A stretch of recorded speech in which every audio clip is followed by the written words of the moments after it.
Assalamualaikum warahmatullahi wabarakatuh. Hari-hari ini di akhir April sedang prihatin karena gugurnya 53 patriot bangsa yang menjaga laut dari kedalaman perairan Indonesia. Itu dukanya belum berakhir, masih kuat luar biasa. Di malam hari ini saya baca lagi bahwa kepala BIN di Papua pun gugur karena kekerasan bersenjata. Saya kira apa yang saya sampaikan dihormati dan muliakan pahlawan itu menjadi semakin serius dan sungguh-sungguh, karena ini demikian beruntun dan kejadian di Papua itu juga bukan ini yang pertama, dan seharusnya sudah saatnya kita menjadikan kejadian gugurnya kepala BIN daerah ini menjadi yang terakhir. Gugurnya seorang kepala BIN di sebuah wilayah konflik itu dalam pandangan saya sungguh luar biasa, karena ketahuan pun harusnya tidak, keberadaannya pun harusnya tidak diketahui, dan ini banyak hal yang harus dinilai kembali, dicermati. Bagaimana seorang yang sungguh strategis bisa menjadi korban dan gugur di lapangan. Saya ulang lagi, ini tidak sederhana. Saya tidak ingin mengkritik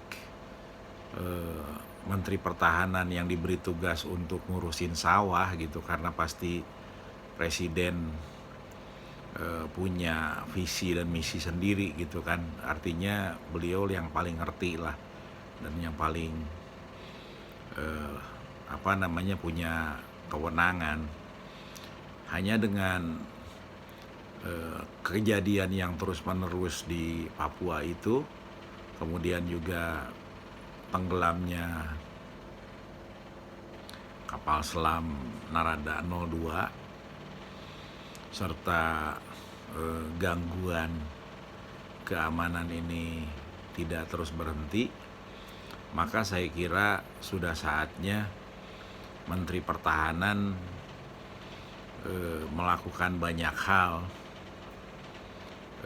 lebih sungguh-sungguh lagi, karena kita tahu pada saat beliau berkampanye demikian menyampaikan kepahaman dan kemengertiannya, dan sekarang sesungguhnya saatnya beliau mengimplementasikan itu semua. Sudah 1 tahun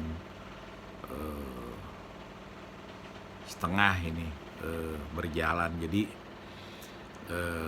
saya kira beliau sangat ahli dan ini ditunggu untuk bisa segera membenahi situasi saat ini.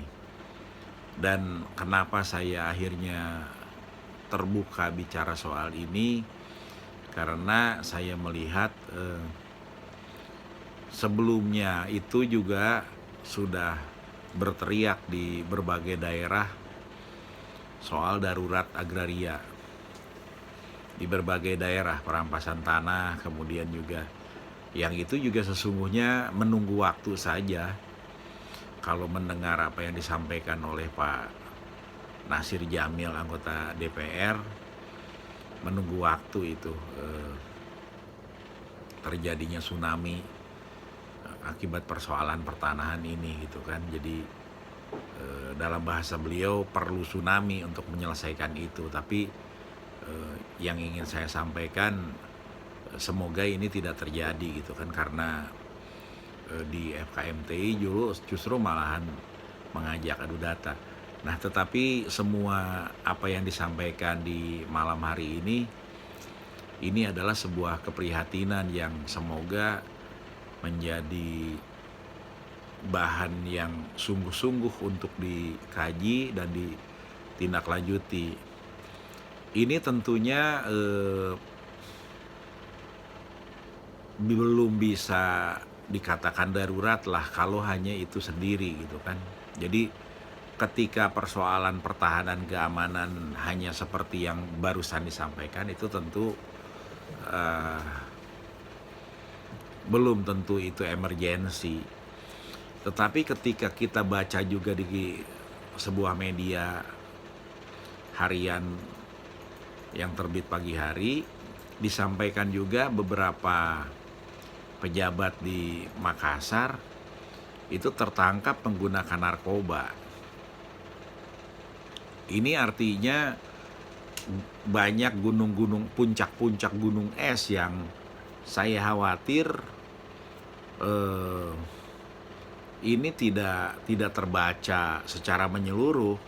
Artinya alutista demikian perlu dana misalnya, sehingga saya yakin yang lama pun diperbaiki gitu kan. Tetapi kalau dengan alat-alat peralangan tadi yang baru, yang anggarannya cukup, pasti lebih aman. Normalnya begitu gitu kan.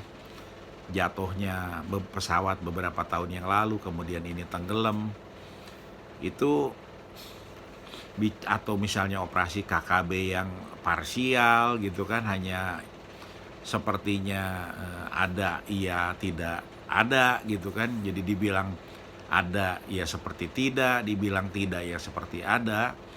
Saya mau bicara ujungnya ke anggaran, dan ketika bicara anggaran itu maka menjadi lebih serius lagi gitu kan. Apakah ini justru tidak lebih urgent ditangani dibanding kita berpikir untuk bikin ibu kota baru gitu kan. Jadi apalagi ketika pandemi ini kita tahu persis banyak bener perusahaan tutup, orang berhenti pekerjaan dan yang lain-lain. Itu pasti nanti ujung-ujungnya juga banyak rumah yang kreditnya macet dan yang lain-lain. Dan ketika itu masif dan massal, pasti butuh uluran tangan pemerintah lagi untuk menyelesaikan persoalan-persoalan ini. Karena tidak mungkin juga tiba-tiba orang yang punya rumah terus kemudian diambilin rumahnya gitu kan, karena kondisinya krisis begini.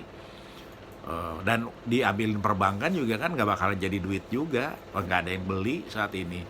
Jadi artinya justru bagaimana ekonomi yang sekarang runtuh dalam konteks karena situasi pandemi dan krisis ini perlu ditolong, perlu dihidupkan. Walaupun di sisi yang lain kita tahu bahwa ini serba terbatas, bukan karena kemampuan dan yang lain-lain, tetapi kondisinya memang pandemi. Dan di seluruh dunia, terutama di beberapa tertentu, itu sekarang sedang menggila lagi, meningkat dengan cepat korban maupun yang terinfeksi. Sementara Siti Palira Supardi pun menyampaikan bahwa terlalu besar percobaan yang sedang dilakukan oleh umat manusia pada saat ini dengan vaksin itu gitu kan. Jadi ketidakpastian ini sungguh luar biasa. Nah, marilah dengan situasi ini kita memastikan. Jadi kita penting untuk memastikan, saya ulang lagi, bukan kita membuat menjadi lebih tidak pasti. Memastikan itu tidak sederhana. Kenapa? Karena di sisi yang lain lagi, bukan hanya KPK yang selama ini giginya dianggap tajam untuk memberantas korupsi. Sekarang itu bukan hanya emas yang hilang, bukan hanya SP3 Samsul Nur Salim, bukan hanya kontainer yang hilang, tetapi termasuk juga Tanjung Balai. Dan ini kalau kita jujur melihat, awalnya banyak persoalannya. Selain undang-undang yang direvisi, kemudian juga pimpinan KPK yang pernah dianggap melanggar kode etik. Nah, tetapi yang ingin saya sampaikan juga, apakah justru situasi-situasi ini dilihat sebagai zaman normal, atau ada sesuatu yang perlu kita serius sekarang mencermati ini. Kemudian tentu Bapak Presiden, para anggota kabinet yang terhormat ini mengambil langkah-langkah yang sangat cepat, kemudian juga itu urgent. Seperti saya sampaikan tadi pagi, saya utarakan 53 awak yang gugur, patriot yang gugur itu tidak boleh hanya diucapkan bela sungkawa, tetapi keluarganya harus selamatkan, mereka juga harus dengan gugur keluarganya itu, para patriot itu jangan sampai kehidupannya menurun, malah harus meningkat, harus sekolahnya lancar, harus kesehatannya terjaga, dan ini akan menjadi contoh yang bela negara itu diperhatikan negara. Karena di sisi yang lain lagi, saya ulang lagi tadi, misalnya orang melakukan kejahatan di bidang pertanahan, korbannya habis-habisan, tetapi pejabatnya rata-rata cuma kena mal administrasi, padahal mereka sangat sejahtera, dan itu diungkapkan oleh anggota DPR juga gitu kan. Junimat Ginsang menyampaikan seperti itu di dalam media gitu kan. Jadi ini ada sebuah darurat yang belum muncul ke permukaan tetapi sudah mulai terasa. Nah, mari kita fokus menjaga ini, jangan sampai ini jadi sesuatu yang tidak terkendali. Kita tentu sangat sayang sama negeri ini, dan kita perlu menjaga kedaulatan, menjaga keamanan, perlu menjaga ketentraman. Nah, di tengah semua ini terjadi, muncul lagi berita bahwa Indonesia termasuk negara yang paling korup nomor 3 di dunia. Ini luar biasa, dan ini sebetulnya kalau kita rasakan saja, saya sendiri pernah bilang, camat di Serpong aja ada keputusan pengadilan cuman suruh jawab saja sesuai amarnya yang sebetulnya sangat sederhana, tidak dijawab. Kemudian Komnas HAM udah memperingati, Kemenpan RB memperingati, KASN meringati. Kemarin saya ketemu kepala biro pegawaiannya di DPRD, dia cuma jawab silakan saja ke KASN. Saya ngeri kalau lihat negara dengan orang-orang seperti yang tidak berdosa seperti ini gitu kan. Jadi sebenarnya kita bernegara nih mau kemana gitu kan, terus kemerdekaan nih mau dijaga seperti apa gitu kan. Jadi ini nggak sederhana, sungguh tidak sederhana, dan nggak bisa negara dibiarkan begini. Sementara di sisi yang lain kita lihat misalnya hari-hari ini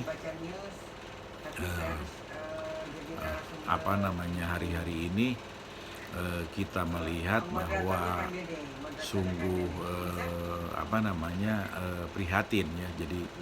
Jadi kita jangan lagi menganggap semua ini biasa, dan bukan berarti ini dalam rangka bicara eskalasi politik, tetapi justru partai pun di parlemen justru sekarang harus fokus bukan hanya kepada partai dan konstituen, jadi harus kepada seluruh rakyat Indonesia. Jadi jangan lagi dengan situasi begini ternyata terbukti korup itu dengan kebijakan. Jadi misalnya ada korupsi di pertanahan, karena dilindungi kebijakan tidak terlihat bahwa itu korupsi, padahal itu sebetulnya korupsi atau kejahatan. Begitu juga yang lain. Nah, dengan situasi ini tentu kita harus makin sungguh-sungguh, bukan hanya protes terhadap keadaan, tetapi mari kita nyemangati supaya ini bisa tertangani. Tetapi mohon maaf, nggak saatnya lagi lah ini kampanye, nggak saatnya lagi lah ini menyatakan situasi baik-baik saja, tidak saatnya lagi menyatakan ini zaman normal gitu kan. Tetapi mari kita terima ini semua, walaupun kita tetap harus bersyukur apa-apa yang dilakukan oleh pemerintahan saat ini. Nah, tetapi mari kita tambah kritis, kemudian tambah peduli, dan menyampaikan apa yang kita tahu, supaya makin banyak keputusan yang diambil, bukan berwacana, bukan berkampanye, tetapi keputusan-keputusan yang nyata-nyata bisa merubah realita menjadi lebih baik.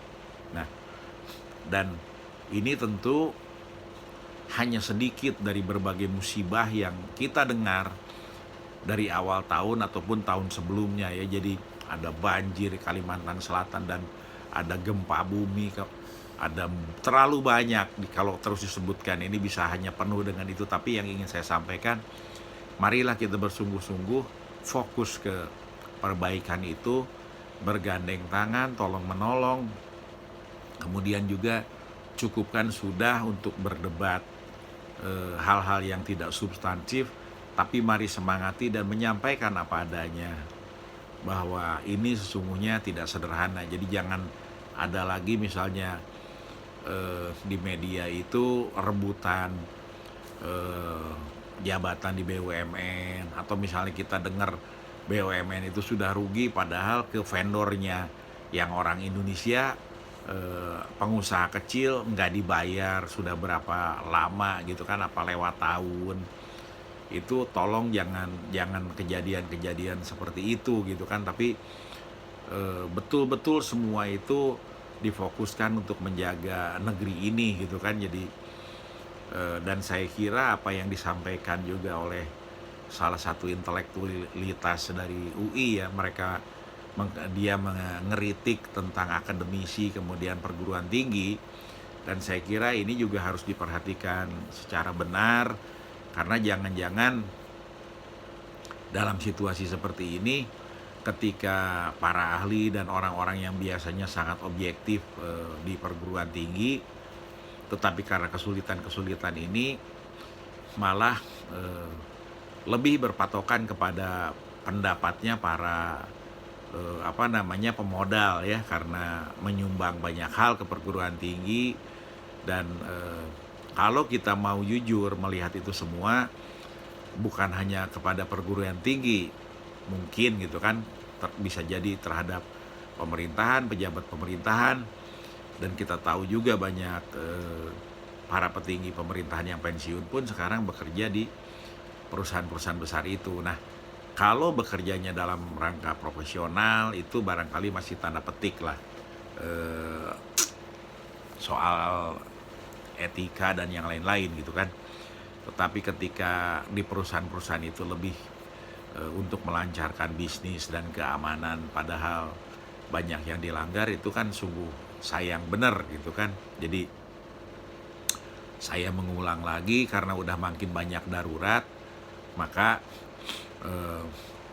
mulai mungkin 2022 ini ketika banyak bupati, wali kota, dan gubernur habis jabatannya, nah para patriot yang baru-baru pensiun itu gitu kan, ketika dia masih seger-seger dan bisa melaksanakan tugas dengan baik, yaitu bintang 2, bintang 1, pensiunan, irjen, dirjen gitu kan, yang hebat-hebat itu, alangkah baiknya jadiin aja semua tuh di situ dulu gitu kan. Lumayan 2 tahun untuk tetap menjaga negara, tetapi semoga tidak ikut di dalam berpolitik di pilkadanya gitu kan, ketika proses berikutnya. Nah, tetapi setelah itu ketika mereka itu sukses bagus, mungkin orang-orang ini yang layak dimasukkan ke BUMN dan berbagai tempat, atau penasehat atau staf khusus untuk menjaga negeri ini gitu kan, karena ini krisis. Jadi hari-hari ini sesungguhnya sebuah hal yang nggak sederhana, walaupun kadang-kadang kita diberikan contoh seperti tadi pagi itu, ketika benar 2 pejabat tabrakan di di Bandara Soekarno-Hatta. Ada yang bilang Wamenhan, ada yang bilang Wamenhum, dengan Aslog TNI Angkatan Udara gitu kan, atau siapalah, tapi intinya itu sebagai contoh daripada tanda-tanda yang diberikan oleh alam semesta ini. Kita perlu makin berhati-hati gitu kan, karena kan kalau kita lihat jauh semuanya, dan kita harus percaya juga nggak ada yang kebetulan. Nah, semua peringatan-peringatan ini saya kira mudah-mudahan menjadi perhatian. Dan kembali lagi, mari kita fokus ke hal yang bisa nyata dalam memperbaiki gitu kan. Jadi walaupun saya tahu ini nggak sederhana ya, tidak sederhana, karena dalam politik tingkat paling atasnya itu bisa saja presidennya siapa, tetapi yang memanfaatkan kelompok yang lain lagi, yang seakan-akan dibikin kuat dan tangguh, kemudian juga panutan itu bagaimana gitu kan. Nah, tapi tanpa sepengetahuan pemimpinnya, kelompok-kelompok oligark itu melakukan banyak hal yang lain lagi yang kebalikan daripada apa yang disampaikan pemimpinnya. Karena dalam kondisi yang seperti itu, boleh jadi pemimpinnya tidak bisa mengontrol penuh. Akibat dari sekelilingnya itu tidak ditentukan oleh dia sendiri, terpaksa kompromi dan yang lain-lain. Nah, pada saat ini saya berharap masyarakat harus kritis, harus menyampaikan adanya bukan ingin menjadi apa-apa, tetapi ini adalah pengabdian bersama rakyat Indonesia dalam menjaga keutuhan dan keselamatan bangsa ini. Jadi tolong terus kritis, sampaikan apa adanya demi kebaikan, dan semua itu jangan berharap langsung dapat balasan dari apa yang dilakukan, tetapi insya Allah bangsa ini, kita semua diberikan kesehatan, diberikan keberkahan dengan usaha-usaha itu. Dan mari kita berdoa, mudah-mudahan para pemimpin sehat, para pemimpin dibukakan hatinya, para pemimpin ini dimudahkan sehingga banyak hal bisa selesai. Jadi kalaupun banyak hal tadi disampaikan seperti masalah, tapi saya ingin mengajak dan memotivasi kita menjadi bagian yang menyelesaikan persoalan ini, bukan menceritakan hanya persoalan itu semata-mata untuk persoalan, tetapi mari kita selesaikan ini semua di dalam rangka menjaga keutuhan negeri dan bangsa ini. Demikian, terima kasih.